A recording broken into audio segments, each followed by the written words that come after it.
week in Arkansas, and a very productive and bountiful one too. This is Speaker of the House Robbie Wills, and today I'm reporting from the Visitor Center of our nation's capital in Washington, D.C. I'm in Washington attending the Spring Forum of the National Conference of State Legislatures. We're discussing federal legislation on issues affecting Arkansas and our 49 sister states, including education, health care, and homeland security. Meanwhile, U.S. Commerce Secretary Gary Locke this week took his first trip out of the Beltway since taking office, and he chose Arkansas.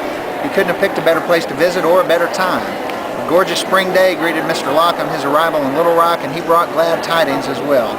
Mr. Locke presented grants totaling $5.25 million for 3 Arkansas communities that have been hit hard by natural disasters and by job losses in the past year: Jonesboro, Fort Smith, and Morrilton. These grants will help those resilient communities rebound from some very tough times. These investments will bring jobs to these communities that need them badly. $2 million will go to the University of Arkansas at Fort Smith to help build the Regional Entrepreneurial and Innovation Resource Center. The center's focus will be on creating and sustaining small businesses. Fort Smith has lost about 3,000 manufacturing jobs in the last 6 months. Up in Jonesboro, Arkansas State University will get $1.75 million to help with the building of the Commercial Innovation Center, which will focus on business technology and innovations in agribusiness, including the development of crops that can withstand natural disasters. Jonesboro and Northeast Arkansas are doing pretty well financially in tough economic times, but they've suffered greatly from floods, ice storms, and tornadoes in the past year. And in Morrilton and Conway County, $1.5 million will go for improving roads, water, and sewer infrastructure at 2 industrial parks.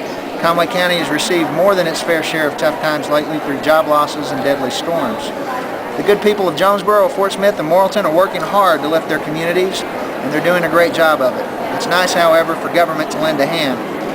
In other news, since my last report, the newly formed Arkansas Lottery Commission announced it will hold its first meeting on May the 5th. It'll begin at 1 p.m. and will be held in the boardroom of the University of Arkansas Systems headquarters at 2404 North University Avenue in Little Rock. And I'm going to go out on a limb today and say that there'll probably be more than a passing interest in this first meeting. I expect a big crowd. Also, during the week, the State Department of Education released a list of school districts that will receive economic stimulus money. The state is expected to receive a total of $2.9 billion in stimulus money, with about $560 million of that going directly to public schools. The grants range from a few $1,000s for the smallest of education co-ops to $36 million for the Little Rock School District, the largest district in the state. A lot of guidelines are in place to make sure this money is spent wisely and efficiently.